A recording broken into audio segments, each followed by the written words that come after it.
Welcome to The Complete Musician, creativity at its core, exploring innovative musical ideas, thoughts, and techniques for the modern musician in today's society, with your hosts James Nagus and Drew Phillips.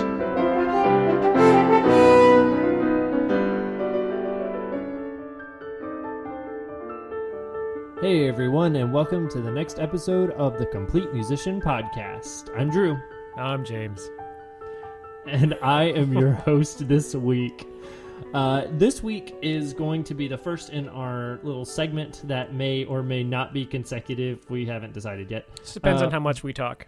Right. Hopefully it won't be too much so you don't have to listen to my awful voice. But this first one is going to be about the topic of warm-ups. And because I had a question, a very burning question for you, Dr. Nagus.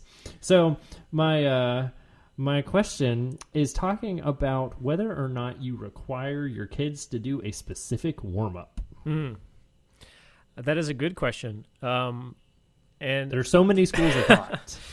Right, and we could be silly, and I could be like, well, I have them do stretches and then do 2 laps around the building. and then 9 hours of calisthenics. Yes. And then 4 muscle-ups, yoga. CrossFit for 2 days, and then maybe pick up the horn. But maybe. If your arms aren't dead yet. Specific warm-ups. Yes and no. That's my answer. It doesn't help. It was a yes or no question. Okay, fine. Okay, fine. Then you answered yes or no. Okay, so, describe.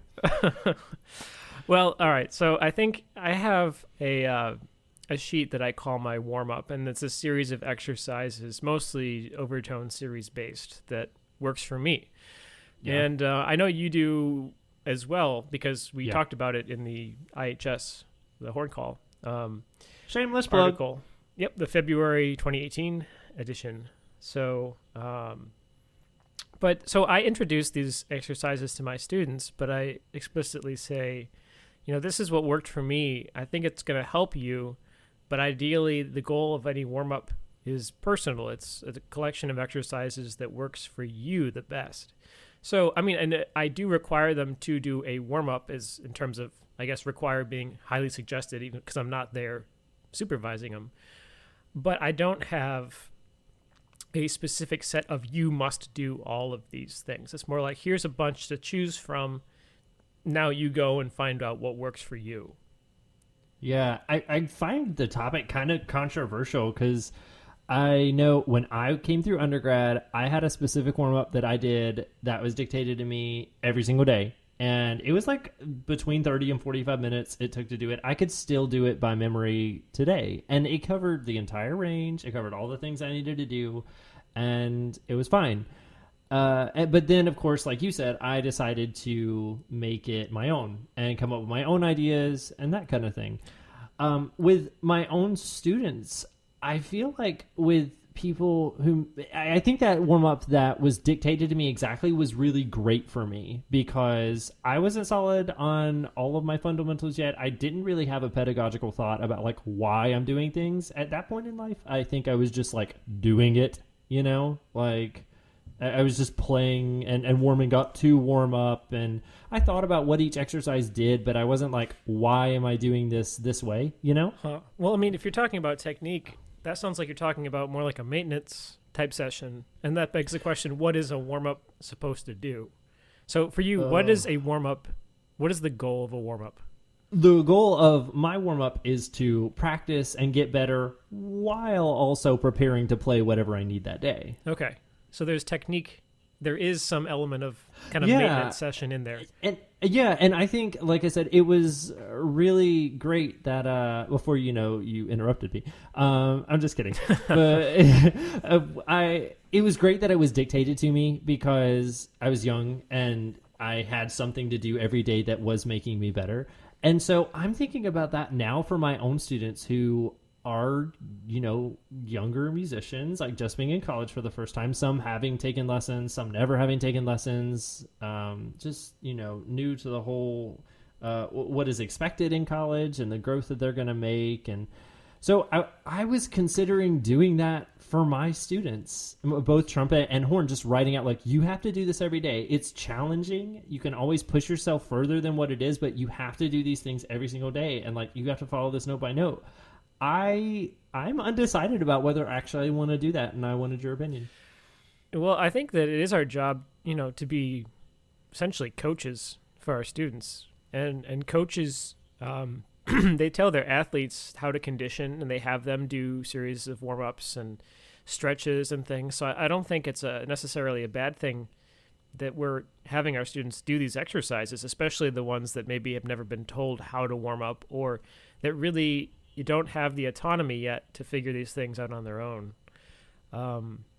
I don't think I personally would be happy doing a warm-up the same every day. I would have to have some kind of variation. Oh, me too. Yeah. Yeah. Or now especially. Yeah.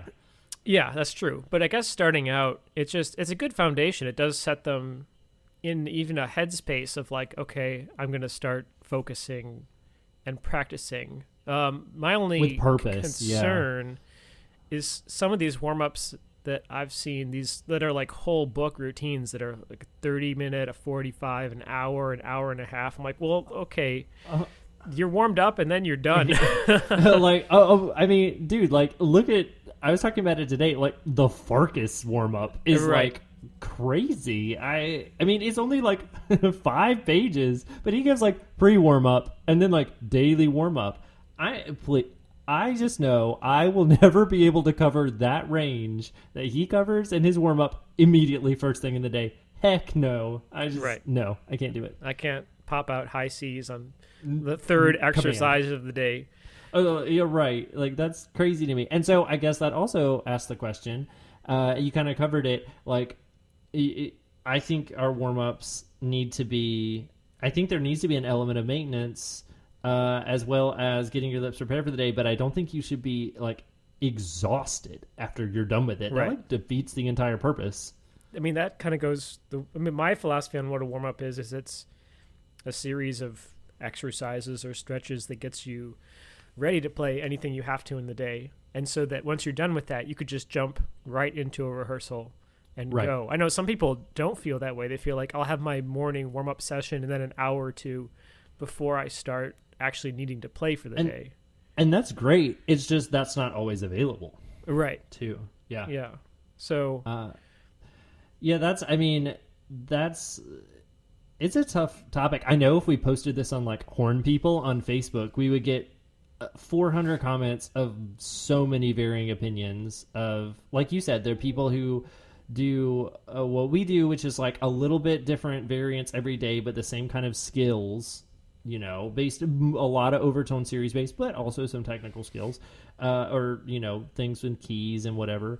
But we'd also get the people that are like, I wrote out my warm-up that I do every single day, and it's great for me. And like you said, it's ultimately what works for you. But I think delving into this idea of what are the keys that a warm-up has to have is really important. And I think it's really important that we hear from our viewers about what they think pedagogically a warm-up should be. Or what has worked for them. Because, I mean, I'll be the first to admit there's some exercises I do in my warm-up. I start off with some, I don't know, I would say pretty aggressive overtone series patterns that Me too.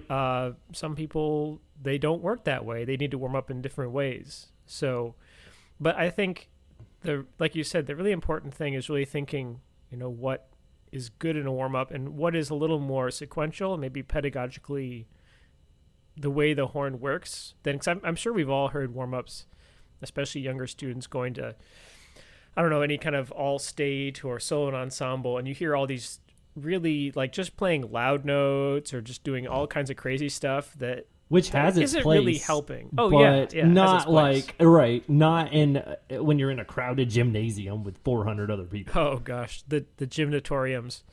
If there's a seventh circle of hell, that's what it is. It's an all-state gymnatorium warm-up room. But anyway, if we're circling back to this idea of should we make our students do warm-ups, I think if I had to give a defined answer, it would be I think it's our job as educators to tell our students how to be progressive and warm up smart and give them tools or exercises to do that. That is wonderfully avoiding. Would you, okay, give it a yes or a no? Oh, but it's not a yes or no question. It was to me. Okay, yes. You would. Okay. I would. I haven't fully Initially. decided yet. Initially. Okay, I like that answer. So it's like a yes with an asterisk. I like that. Right. Okay. Well, we'd love to hear from our viewers on this topic on the warm-up because... But wait, you didn't obviously answer. What? You said you're I said shifting. I said I'm undecided. Yeah, but you said that has to be a yes or a no. Or are at you the waiting moment, for our listeners' feedback to decide? Yes. Okay. I'm waiting for our listeners' feedback, but I may have an answer in mind. But yes, I'm waiting for listeners' feedback because I want to know what they think because I care. Well, and, just like, in my opinion, a warm-up is whatever works for you. Sometimes the whole concept of talking about warm-ups is going to be a collection of everyone's thoughts, both for or against the various concepts or elements. Yeah, but that's I would before we I make my decision or before I reveal what I've decided to do because I've got to decide pretty soon. I'd love to hear from our listeners to hear what they think. And of course, you can contact us using the usual ways, which are coremotohorn@gmail.com, or just write in the YouTube video comment space. There's usually a lot of space on that wall. I think it's usually pretty empty, so fill it up. Even if you just want to, put funny jokes, but we prefer actual dialogue.